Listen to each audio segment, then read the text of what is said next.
Paddy Pimblett absolutely destroyed Michael Chandler with ease.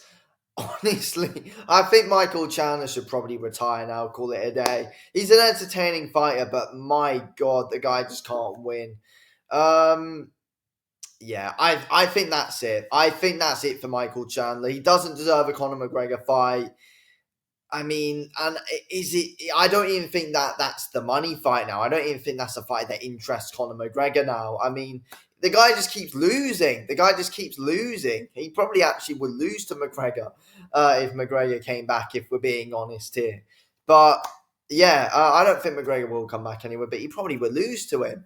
Paddy Pimblett absolutely destroyed him, beat the absolute hell out of Michael Chandler there, and yeah, it was just too easy. It was just too easy at this point, to be honest. And, it shows Chandler can be in decent fights, but just loses. But Paddy put on a career best performance against the guy. Like, Chandler didn't look great at all there, if I'm being real. I mean, it was entertaining, but then again, it's not a Michael Chandler fight that you would have wanted to see. It wasn't anything amazingly special. It was just a great performance by Paddy Pimblett, whose performances are getting better and better by the fight. So, big respect to Paddy, of course, because his performance is getting better. He's getting better himself. But Chandler, 38 years old now. I think you should just call it. I really do. He was using his strength in that first round and looked all right in the first round with his pressure, trying to back Paddy up.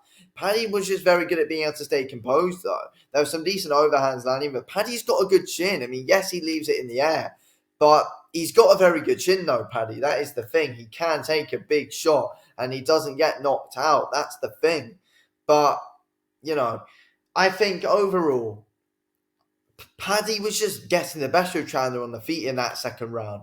Second round, third round, he was getting the better of Chandler on the feet easily. He was just countering him easily, outlanding him, landing the better combinations. Chandler was just getting pretty wild, and Paddy Pimblett would just come around and catch Chandler while he was landing himself, while he was just leaving himself wide open for a big shot from Pimblett just to come around and easily land on him.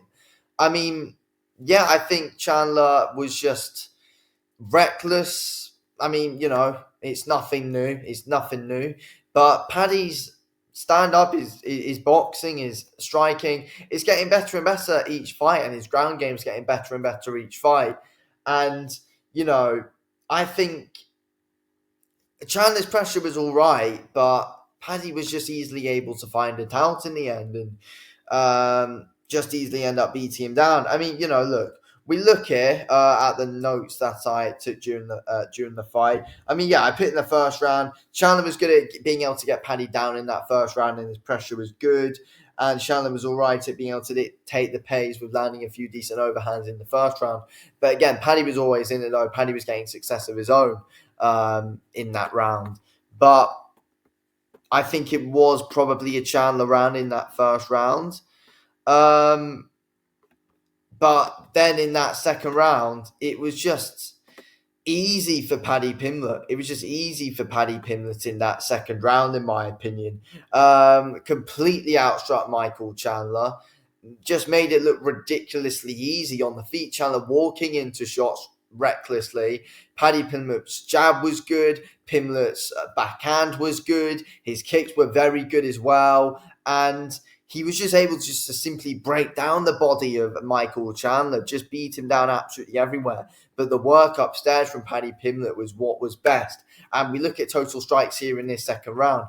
49 strikes from Paddy Pimblett. The volume of Pimblett was fantastic in this second round, and Chandler was left with absolutely bloody nothing. He, got 2 takedowns, did absolutely nothing with them. Chandler only landed 11 strikes to Paddy's 49. It was just an unbelievable volume from Pimblett, and the pace that he was able to fight at in that second round was absolutely unbelievable, to be honest with you. Then in the third round, just finished it off brutally in brutal fashion. Badly cut Chandler open with a massive knee to the face.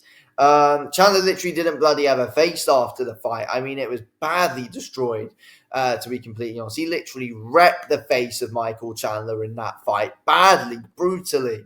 47 strikes landed from Paddy Pimblett in that set in that third round, takedown in there as well, and he was just able to beat down Chandler on the ground in the end and just absolutely bully him. And that was the same it was just the same as we went on, really.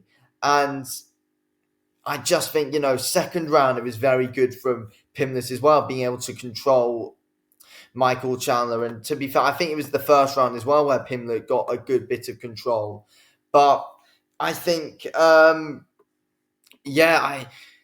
Chandler was just walking on for too many, and Paddy was just able to use Chandler's aggression and his pressure against him. And in the end, Chandler was just constantly getting caught and just didn't know what to do because his plan just wouldn't work.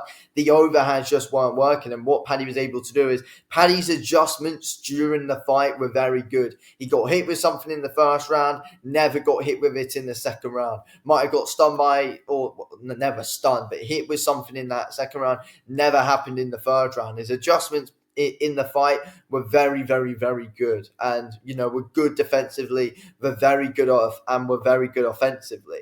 It was a career best performance from Paddy Pimblett there by far. It was a very, very, very good, well composed performance there from Paddy Pimblett, just completely able to outstrike Michael Chandler.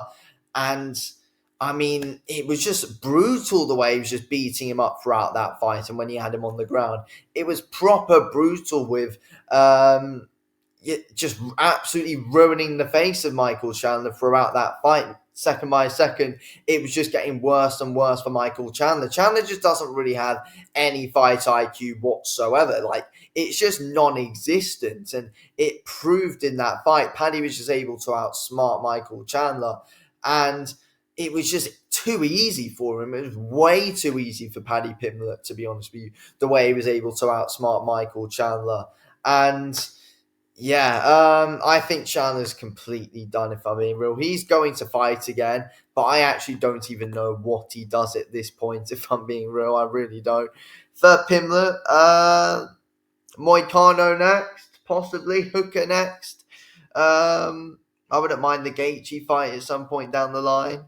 But it's going to be interesting to see. I reckon it could be Moicano, but it's Paddy. Would Paddy says above that now. If Conor comes back, which probably isn't going to happen, could that be a fight? I think that's a huge money fight, Pimblett and Conor. But anyway, thank you for watching. I'll speak to you all in the next one.